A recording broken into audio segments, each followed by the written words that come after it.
All right. So the CalHFA Dream For All program is coming back. And here's kind of a quick rundown of just everything we need to know heading into 2026, income limits, how last year's lottery worked, and what to do if you don't get selected. So first off, income limits. Now, CalHFA still has last year's income limits up, most likely based on their website, which says that basically the income limits are going to stay the same. They usually update income around June. So this program should be out before the income limits are updated in June. Based on last year, they do have their income limits up and the PDF is available. A couple examples, Alameda County is $253,000, Placer County is $191,000, Sacramento County also $191,000. Every county is different, so please be specific and check your area. If you want me to check it for you, leave me a comment below of what your county is, and I'll comment back with the income requirement maximum for that county. Now, let's talk about the real details. At least one borrower must be a first-generation home buyer. The Dream For All is a shared appreciation loan, meaning there's no monthly payments on the secondary, on that second loan. When you repay it, you either sell, refinance, transfer the title, or pay it off in full. So there's no monthly payment between, just like all their other loans, how they work with, even if you're using 3.5%, 5% down. Now, and you do have to pair it with a CalHFA first mortgage. So the point of this program is basically the 20% down is to avoid mortgage insurance. This is only to be set up as a conventional loan to avoid mortgage insurance, which is kind of the reason they do the 20%.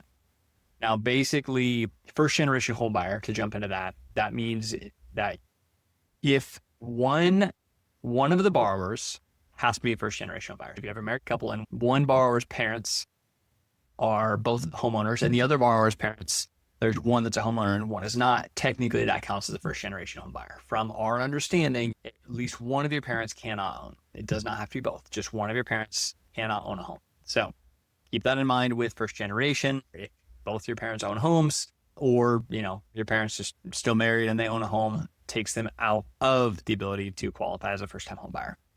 Now, again, this is a shared appreciation loan. So there's no interest rate on it, but you are sharing appreciation. Keep that in mind as we move forward with that. If you're looking at 20% down payment and there is, it's a $500,000 home, when your home appreciates, you're paying back not only the 20% you originally borrowed. So a $500,000 home, you'd be borrowing $100,000 as 20%, be paying back that 20%, which is $100,000. Let's say in 10 years, you sell your home for $800,000.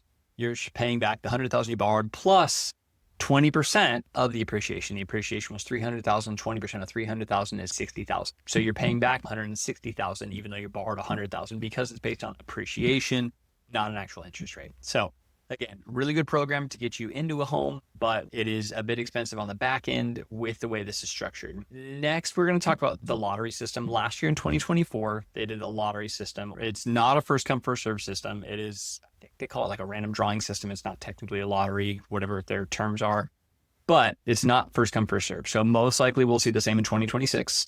The application portal opened last year on April 3rd at 8 a.m. and closed April 29th at 5 p.m. So had a couple weeks to actually apply. In order to apply, you had to have a pre-approval from a CalHFA approved lender. So someone like myself would have to get you not only regular pre-approval, go through all your numbers, have everything verified, all your documents in, then give you a specific CalHFA pre-approval letter.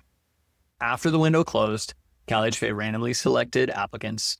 Winners got an email. Usually most of them were in late June. With that voucher, it gave them 90 days to find a property and get into contract. Those windows changed around a little bit. I want to say they had 6 months to do that. So it was a little bit longer than the 90-day threshold.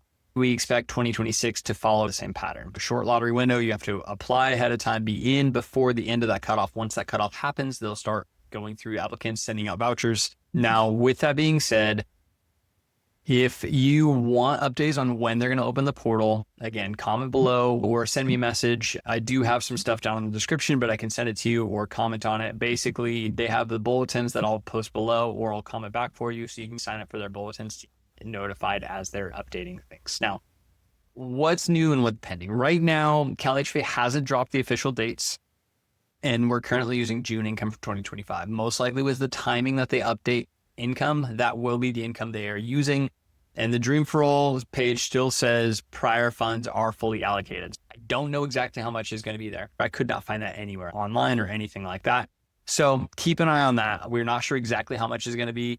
And we're not sure based on the official dates for 2026, when it's going to open, when it's going to drop, when it's going to shut down, how long you'll have to actually find the house. If you want a link to the direct page, just comment down below. I'll post that link for you. You guys can go look over everything yourself. And what do we do in the worst case? Don't get a voucher. Now, let's say you apply for this program, do everything you need to do. Just like the last couple of years, it is limited funding. The good news is CalHFA has other programs that are not limited funding and do not rely on a lottery. If you qualify, and there's funds available. I have videos on this, so I'm not going to re-explain it because you probably don't care at this point in time. But if you've stuck it this far, that video is going to be linked here. Click on it and watch how their other programs work. They're really cool programs. We use them all the time, and it gives people in homes. That's pretty much everything we got. As soon as I hear the release date, I'm going to post a follow-up video. So make sure you subscribe so you know when it's going to happen. Hopefully we get a better game plan of the time frames of when these things are going to happen, if there's any sort of change in income, if there's any sort of change on the rules, or if they're keeping it the exact same as last year. 2024, they started this. It was absolutely insane. Then last year, much more structured, but they still don't know if that's exactly what they're going to do again. So that's kind of what we're looking for now. Yeah, let me know if you got questions, comment down below, and I'll make sure to answer everybody individually. Thanks, and I'll talk to you soon.